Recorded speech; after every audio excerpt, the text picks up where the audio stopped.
السلام علیکم ورحمۃ اللہ وبرکاتہ۔ امید کرتا ہوں آپ سب خیر و عافیت سے ہوں گے۔ اساتذہ اکرام، ہم سب چاہتے ہیں کہ ہمارے طلبہ باشعور، ذمہ دار ہوں اور خود نظم و ضبط والے بنیں، لیکن سوال یہ ہے کہ ذمہ داری سکھائی کیسے جائے؟ کیا صرف نصیحت سے؟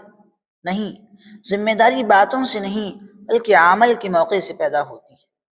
جب ہم کلاس کے اندر چھوٹے چھوٹے کام بچوں کو دیتے ہیں، جیسے استاذ کی جگہ صاف کرنا، بورڈ صاف کرنا، نظم بنانا، کتابیں ترتیب دینا، نگران بننا، دعا پڑھوانا وغیرہ، تو ہم دراصل انہیں اعتماد، قیادت اور ذمہ داری کا عملی سبق دے رہے ہیں۔ نبی کریم صلی اللہ علیہ وسلم کی سیرت طیبہ میں ہمیں یہی طریقہ ملتا ہے۔ جب کوئی نوجوان صحابی آپ کی خدمت میں آتا تو آپ اس کو فوراً کسی خدمت یا ذمہ داری کے لائق کام میں شامل کرتے۔ حضرت عبداللہ بن عباس رضی اللہ عنہ فرماتے ہیں، میں نبی صلی اللہ علیہ وسلم کے پیچھے سوار تھا۔ آپ نے فرمایا، اے لڑکے، میں تمہیں چند باتیں سکھاتا ہوں۔ دیکھیے، آپ صلی اللہ علیہ وسلم نے ایک بچے کو اپنے ساتھ بٹھایا، بات کی، سکھایا۔ یہ دراصل اعتماد دینے اور ذمہ داری پیدا کرنے کا پہلا قدم تھا۔ اسی طرح نبی صلی اللہ علیہ وسلم نے حضرت اسامہ بن زید رضی اللہ عنہ کو صرف 18 سال کی عمر میں فوج کا سپہ سالار مقرر کیا۔ کیوں؟ تاکہ نوجوانوں میں یہ احساس پیدا ہو کہ ہم قابل ہیں، ہم ذمہ دار بن سکتے ہیں۔ اساتذہ کرام کے لیے بہترین موقع کلاس روم ہے، درس گاہ ہے۔ اگر ہم بچوں کو چھوٹے چھوٹے کام سونپیں، مثلا کلاس میں مانیٹر بنا دینا، حاضری دیکھنا، سبق یاد کرانے میں ساتھی بننا، صفائی کا خیال رکھنا، اسمبلی میں لائن سیدھی کرانا، گروپ قائد بننا، تو ان سے دو بڑے فائدے ہیں۔ پہلا یہ کہ بچہ اپنے کردار کی اہمیت سمجھتا ہے۔ دوسرا یہ کہ کلاس میں اعتماد، نظم و ضبط اور باہمی احترام پیدا ہوتا ہے۔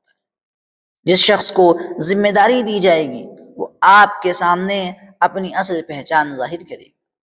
حضرت علی رضی اللہ عنہ نے ایک مرتبہ فرمایا، علم اس کے ساتھ فائدہ دیتا ہے جس کے اندر عمل اور ذمہ داری کا احساس ہو۔ حضرت امام اعظم ابو حنیفہ رحمہ اللہ اپنے شاگردوں کو صرف فقہ نہیں سکھاتے تھے، بلکہ انہیں بازار، عدالت اور اجتماعی کاموں میں عملی ذمہ داری سونپتے تھے، تاکہ وہ دین کو صرف کتابوں میں نہیں بلکہ زندگی میں دیکھ سکیں۔ اسی طرح شیخ سعدی رحمہ اللہ نے فرمایا، جو انسان چھوٹے کام کو حقارت سے دیکھے وہ بڑے کام کے لائق نہیں بنتا۔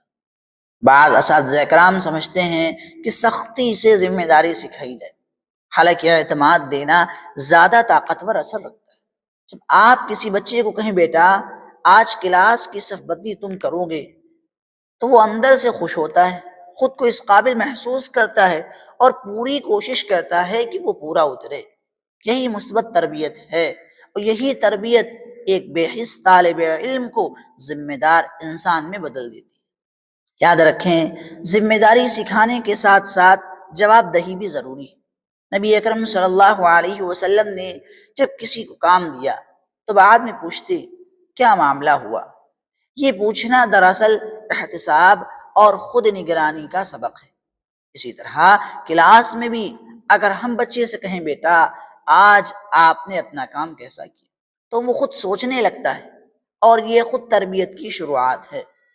محترم اساتذہ کرام، ذمہ داری سکھانا صرف نصیحت سے مکمل نہیں بلکہ موقع دینے، اعتماد کرنے اور رہنمائی سے ممکن ہے۔